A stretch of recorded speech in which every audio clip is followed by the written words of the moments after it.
월트 디즈니에 대한 많은 일화들이 있는데 그 중에서 가장 유명한 일화 하나를 여러분에게 소개하겠습니다. 월트 디즈니가 LA에 세계 최초로 어린이 놀이동산을 세웠습니다. 그는 거기에 안주하지 않고 플로리다의 제2의 월트 디즈니 동산을 추진하게 됩니다. 그런데 안타깝게도 준공을 보지 못하고 월트 디즈니가 세상을 떠나고 맙니다. 준공식 날 어느 유명 인사가 이렇게 안타까운 마음으로 자기의 연설 끝부분에 이렇게 말합니다. 월트 디즈니 씨가 아직 살아서 이 엄청난 광경을 보셨다면 얼마나 좋았을까요? 그 연설이 끝나고 나서 다음에 이어서 월트 디즈니의 미망인의 답사 시간이 있었는데 이 월트 디즈니 미망인이 이렇게 말합니다. 여러분, 좋은 말씀을 해주셔서 감사합니다. 그런데 한 가지 수정할 것이 있네요.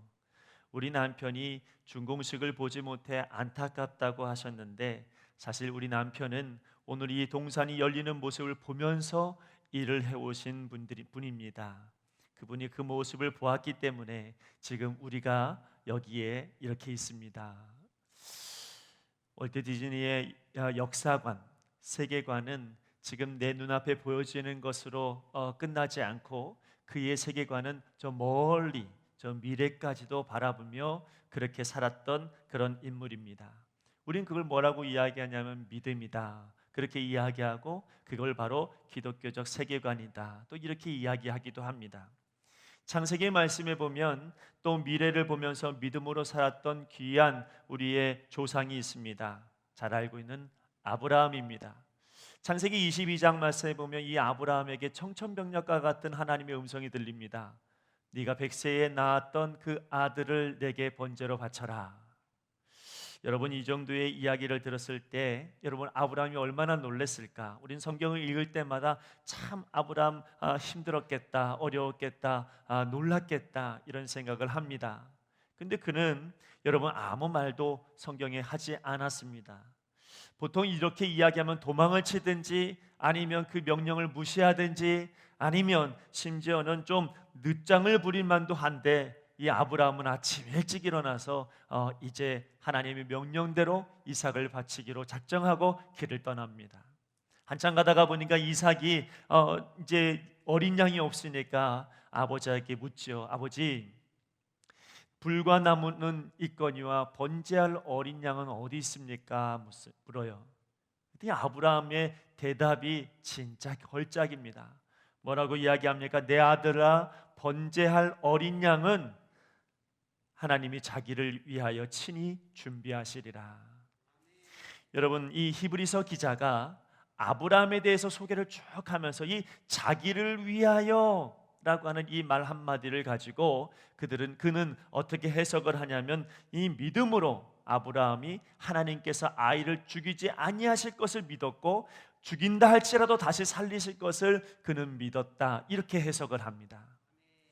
여러분, 아브라함이 산에 올라가서 이삭을 바치려고 할 때 하나님께서 이미 준비해 놓으신 어린 양이 있었는데 그 어린 양이 무엇입니까? 여러분, 현실적으로는 수풀에 걸린 순양이었습니다.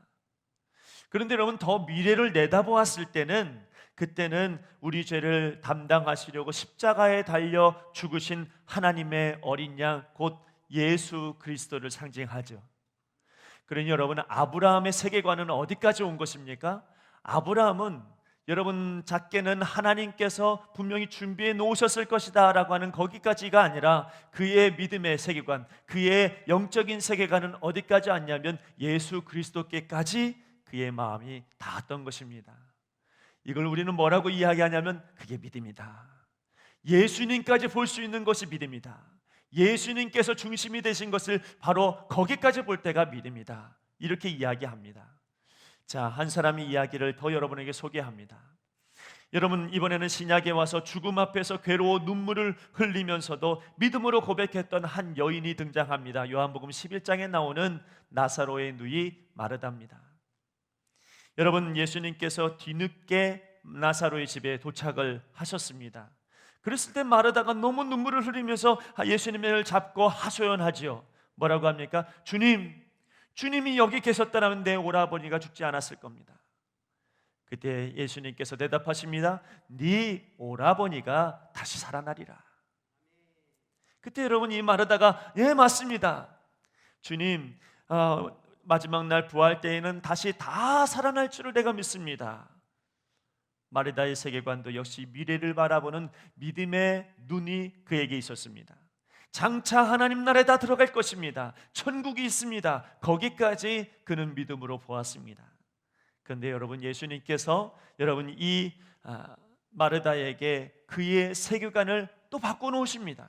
뭐라고 바꾸시냐면 이렇게 말씀하십니다. 나는 부활이요 생명이니 나를 믿는 자는 죽어도 살겠고 무릇 살아서 나를 믿는 자는 영원히 죽지 아니하리니 이것을 내가 믿느냐? 무슨 이야기입니까?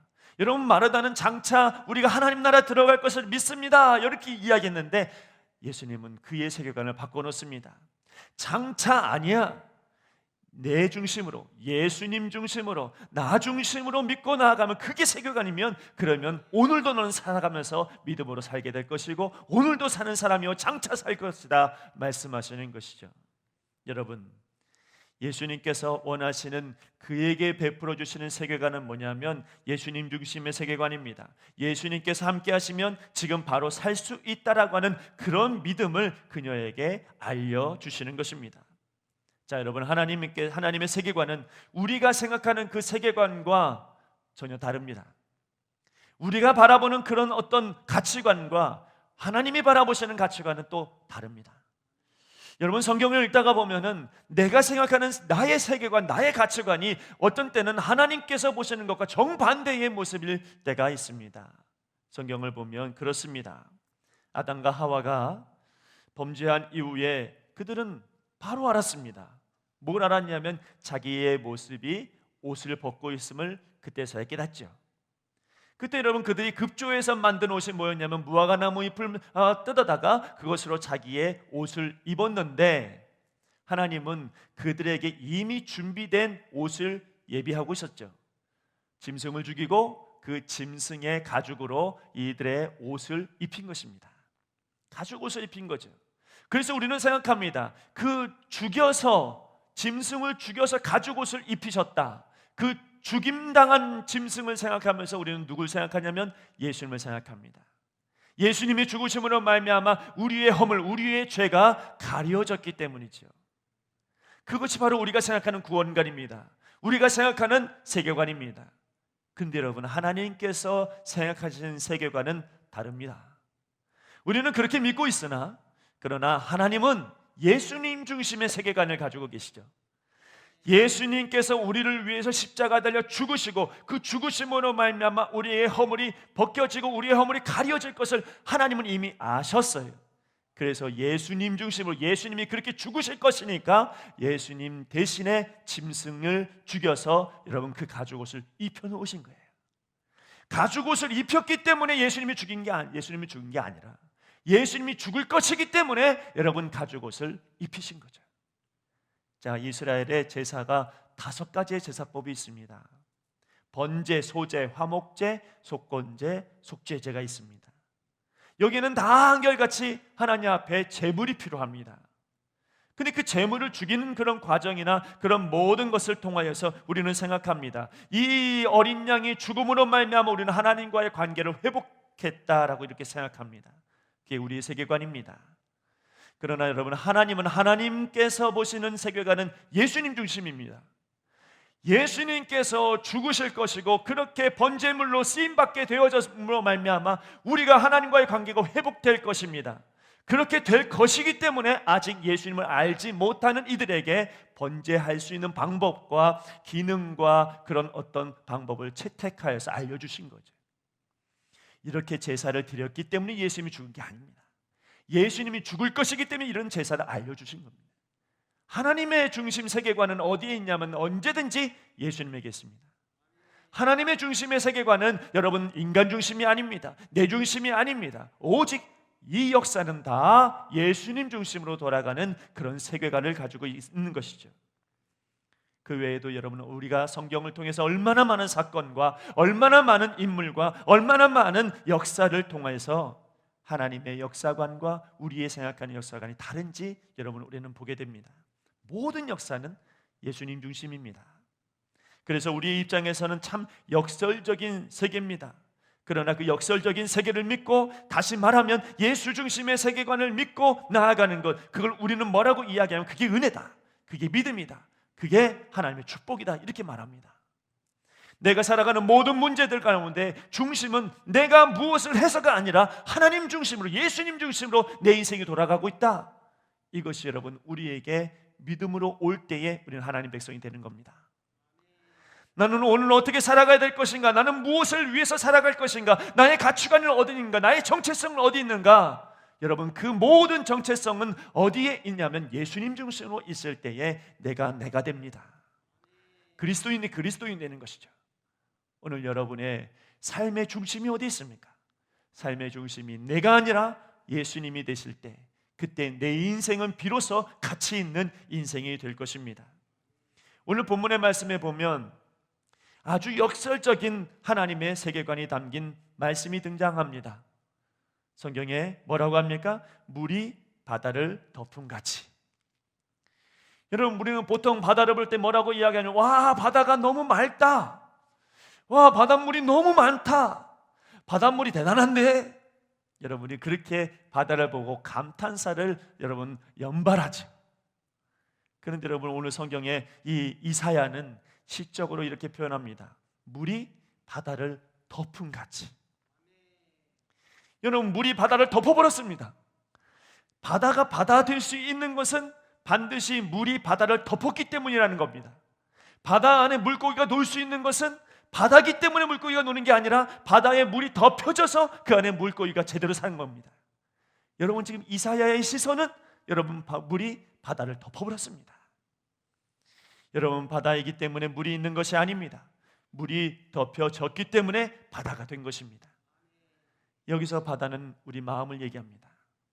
여기서 물은 하나님의 영광이요, 하나님의 역사요, 예수 그리스도의 말씀을 상징합니다.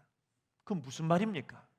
하나님의 영광이 덮이고 하나님 말씀이 내게 덮여질 때에 우리 마음이 세워지고 우리의 정체성이 바로 세울 수 있다라고 하는 것입니다.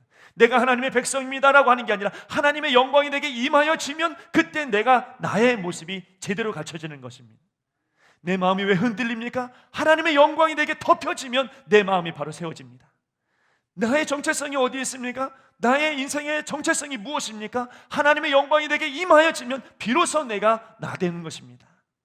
여러분, 오늘 이사야가 보는 세계관은 바로 그렇습니다. 역사의 중심은 우리가 아닙니다. 우리가 아니라 함은 우리의 계획도 중심이 될 수 없고 우리의 의지도 중심이 될 수 없습니다. 역사는 오직 모든 것을 이루시는 예수님만이, 예수님의 나라만이 중심이 되는 것을 여러분 믿으시길 바랍니다. 시편 22편 28절에서 31절 말씀에 보면 다윗은 이렇게 고백합니다. 나라는 여호와의 것이요 여호와는 모든 나라의 주제심이로다. 세상의 모든 풍성한 자가 먹고 경배할 것이요 진토 속으로 내려가는 자 곧 자기 영혼을 살리지 못할 자도 다 그 앞에 절하리로다. 후손이 그를 섬길 것이요 대대의 주를 전할 것이며 와서 그의 공의를 태어날 백성에게 전하며 주께서 이를 행하셨다 할 것이로다. 다윗은 알았습니다. 내 인생의 모든 것을 주관하실 분은 예수님밖에 없다. 주님밖에 없다. 주님이 행하셨다. 여러분, 이것을 저와 여러분이 믿는 은혜가 있기를 간절히 바랍니다. 우리 역사의 주관자는 예수님이십니다. 내가 이 역사가 잘못 돌아가고 있는 것 같고 뭔가 문제가 있는 것처럼 보인다 할지라도, 그러나 이 모든 역사를 주관하시는 분은 예수님밖에 없습니다. 그분이 알파요, 그분이 오메가이십니다. 그래서 예수님께서 십자가에 달려 죽으실 때에 마지막에 하신 말씀이 무엇입니까? 모든 것을 다 이루었도다. 그분이 하신 것입니다. 그분의 결정이요, 그분의 노력이요, 그분의 공로로 여러분 우리가 여기 있습니다. 자, 우리 마음은 바다입니다. 그러므로 예수님의 나라, 예수님의 영광이 우리 안에 덮여져서 우리는 그 은혜로 힘입어 미래를 바라보면서 오늘 현재를 살아가야 될 것입니다. 그게 믿음입니다. 나 오늘 믿음으로 살 거다라고 이야기하는 것은 내 뜻대로 살지 않겠다는 얘기입니다. 나는 이제 믿음으로 살겠다라고 하는 것은 이제는 예수님만 생각하며 살겠다는 겁니다. 여러분, 그런 은혜가 오늘 우리 신기초교회 모든 예배드리는 모든 한 사람 한 사람 안에 다 덮여지기를 소망합니다. 최고의 복입니다. 그 은혜가 우리 안에 덮여질 때 비로소 내가 나됩니다. 여러분, 첫째로 우리에게 덮여지는 주님의 은혜, 주님의 사랑이 무엇일까? 오늘 성경은 이야기합니다. 그게 성령님이시라고. 하나님의 은혜가 내게 덮여질 때에 그 첫 번째가 무엇이냐면 성령을 내게 부어주셔서 내가 나된다고 그렇게 말씀하고 있습니다. 자, 2절 말씀을 보면 그의 위에 여호와의 영 곧 지혜와 총명의 영이요 모략과 재능의 영이요 지식과 여호와를 경외하는 영이 강림하시리니 그랬습니다. 여러분, 우리가 소망이 있는 이유가 하나님께서 우리에게 성령을 보내주셨기 때문입니다. 우리는 그 성령님을 통해서 믿음으로 살아갈 수 있습니다. 자, 성령님의 특징을 오늘 성경에는 세 가지로 이야기합니다. 첫 번째는 뭐라고 이야기하냐면 지혜와 총명이 가득하다 그랬죠. 성령이 내게 물이 바다 덮음 같이 임하여지면 지혜와 총명이 가득하다.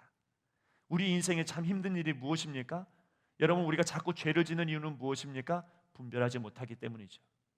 무엇이 옳고 무엇이 잘못된 것인지, 어떤 게 하나님 뜻이고 어떤 게 하나님의 뜻이 아닌지 우리는 분별하기가 참 어려운 인생을 살아가고 있습니다.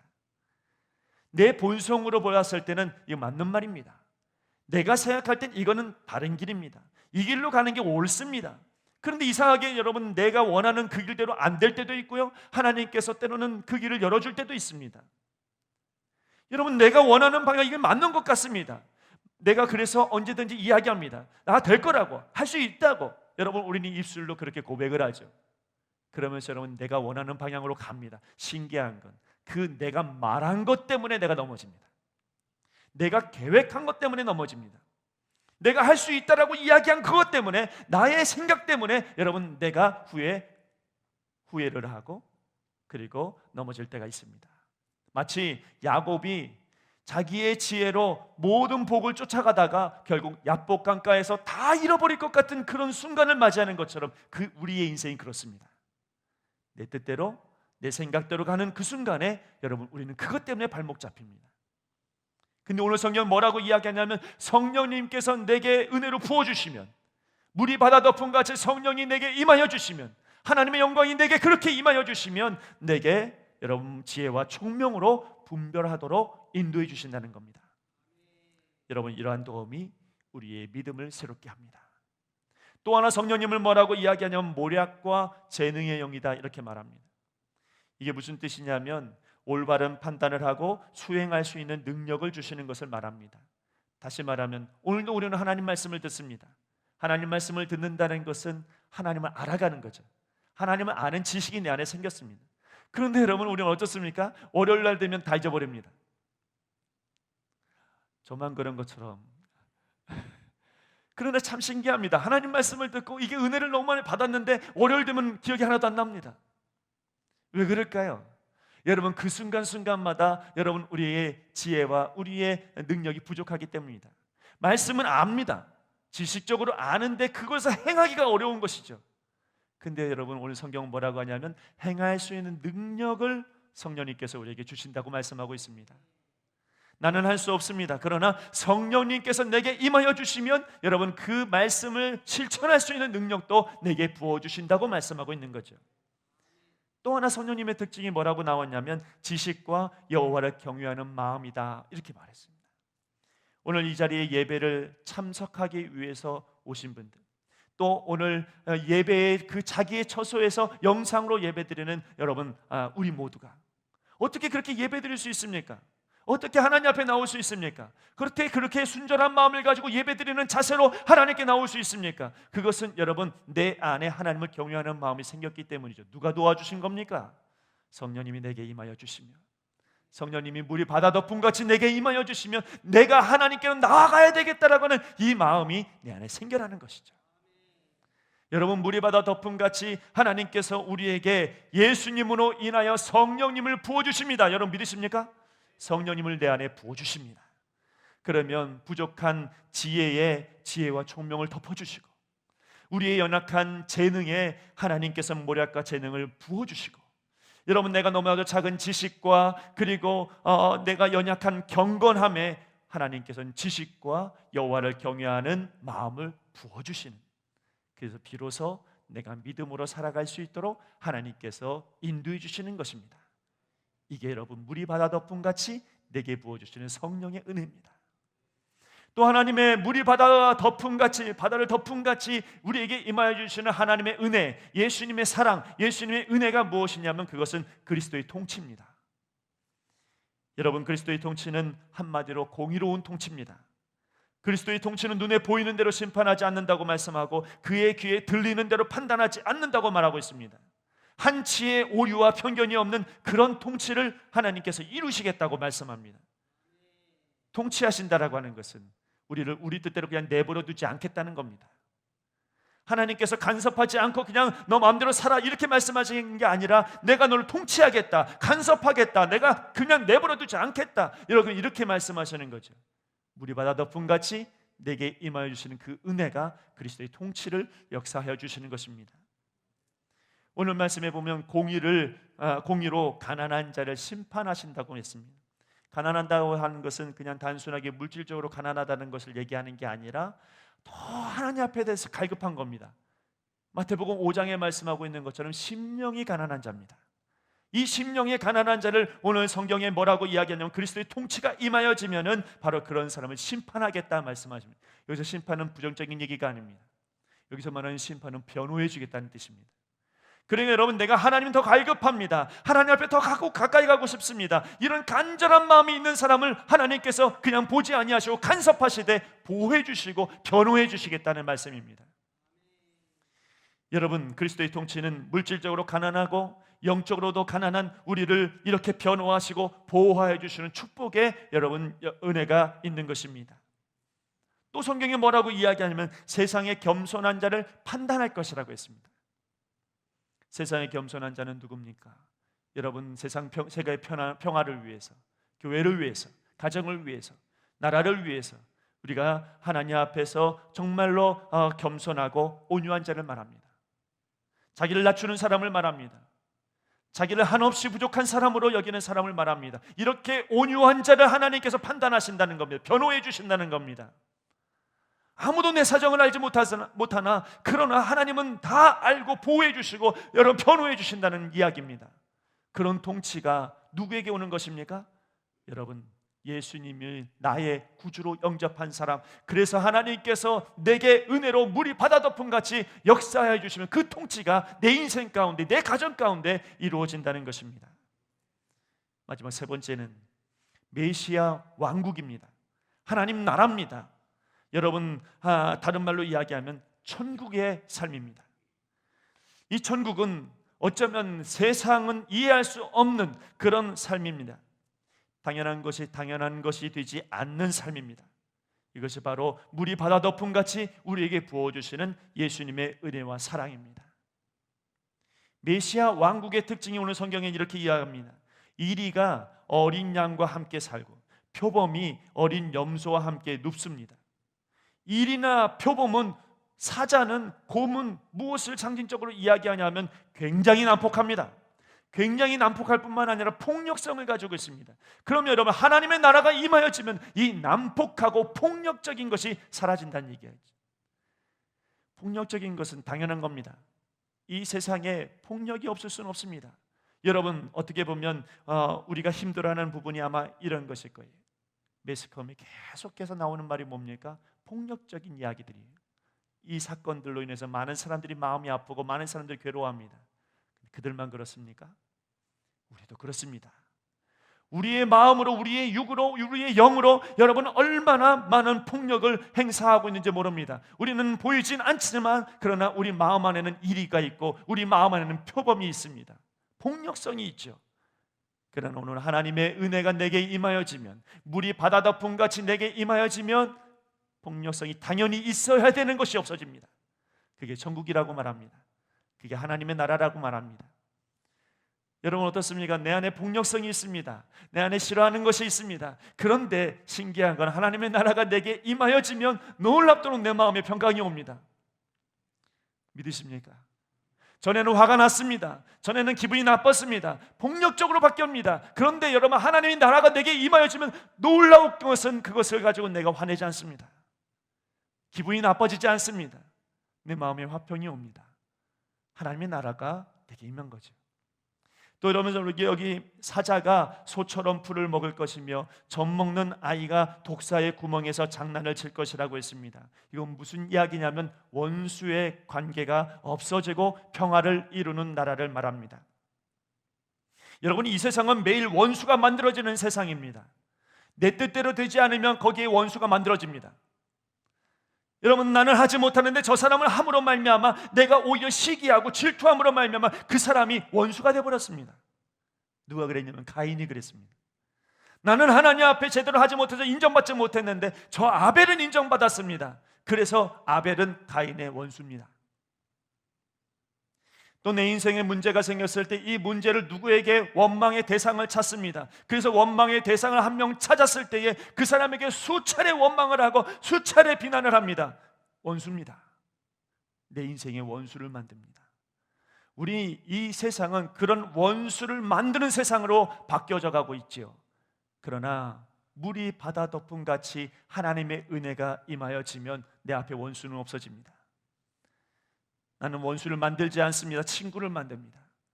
나는 원수를 만들지 않습니다. 나의 동료를 만들어 놓습니다. 그게 바로 하나님의 나라가 물이 바다 덮음같이 내게 임하여지는 것입니다. 세상의 중심이요 역사의 중심이신 예수님께서 우리 안에 충만해지면 우리는 그분으로 인해서 성령 충만하게 되고 그분의 온전한 통치를 받게 되고 그리고 평화의 나라, 하나님의 나라가 내 안에 이루어지게 될 것입니다. 그 하나님의 은혜, 하나님의 사랑, 예수님의 사랑, 예수님 중심의 그 세계관이 우리의 온몸에 덮여지기를 소망합니다. 그래서 일주일 동안 여러분의 삶이 얼마나 행복할까요? 얼마나 여러분 아름다울까요? 원수가 없을 겁니다. 화평이 넘칠 것입니다. 하나님의 뜻이 나를 통하여서 이루어질 것입니다. 내가 있는 그 자리에 주님도 함께 있을 것입니다. 얼마나 아름다울까요? 하나님의 은혜가 오늘 여러분의 삶 가운데 물이 바다 덮음같이 우리에게 이루어지기를 간절히 바랍니다. 여러분, 저는 개인적으로 우리 교회 안에 지금 믿음의 물길이 흐르고 있다고 저는 믿습니다. 총회에서 올해의 총회 주제를 정했는데 그 주제가 뭐냐면 말씀으로 세워지는 교회입니다. 근데 여러분, 우리 교회에서 한 번도 말씀으로 세워지는 교회 이 주제에 대해서 이야기해 본 적이 없으나 그러나 우리 교회는 지금 말씀이 흐르고 있다고 저는 믿습니다. 말씀을 읽으려고 하고 말씀을 묵상하려고 하고 말씀을 들으려고 하고 여러분, 이 말씀이 계속해서 홍수처럼 우리 가운데 이루어지게 됩니다. 여기에 여러분의 발을 내디디면 거꾸로 돌아가는 것처럼 보이는 하나님의 세계관, 예수님 중심의 세계관이 보이기 시작할 것입니다. 하나님께서는 우리로 예수님을 바라보도록 그렇게 인도하여 주실 것입니다. 그렇게만 되면 분명한 것은 예수님께서 우리 안에 물이 바다 덮음 같은 주님의 은혜를 곳곳에 시간마다 내가 있는 그 자리에 부어주시고 넘치게 하실 것입니다. 우리는 다 고단한 현실을 살아가고 있습니다. 그러나 이 현실 속에서 아브라함은 주님 받습니다. 이 고단한 현실 속에서 다윗이나 바울 같은 하나님의 사람들은 기독교적인 세계관으로, 하나님 보는 세계관으로, 예수님 중심의 세계관으로 그렇게 세상을 보기 시작했습니다. 여러분, 오늘 예수님으로 충만한 그 마음이 여러분 안에 있기를 원합니다. 여러분이 하나님의 백성 되는 것은 그 은혜를 부어주셨기 때문에 여러분, 우리가 하나님의 백성 된 것입니다. 나의 나 된 것은 하나님의 은혜로 말미암아 되어진 것입니다. 믿음은 바라는 것들의 실상이요 보이지 않는 것들의 증거입니다. 그 믿음이 여러분 안에 소유되어지고 그 믿음으로 일주일을 살아가는 우리 모두가 되기를 간절히 바랍니다. 기도하겠습니다. 하나님, 물이 바다를 덮음같이 주님의 은혜, 주님의 역사, 주님 중심의 삶이 우리 안에 덮여지기를 소망합니다. 아버지 하나님, 그래서 성령을 우리에게 부어주시고 또한 아버지 주님의 통치와 주님의 나라가 우리의 인생 가운데, 우리의 삶 가운데 이루어지게 하여 주시옵소서. 오직 하나님만 바라보는 일주일의 삶을 살도록 축복하여 주시옵소서. 예수님의 이름으로 기도하옵나이다. 아멘.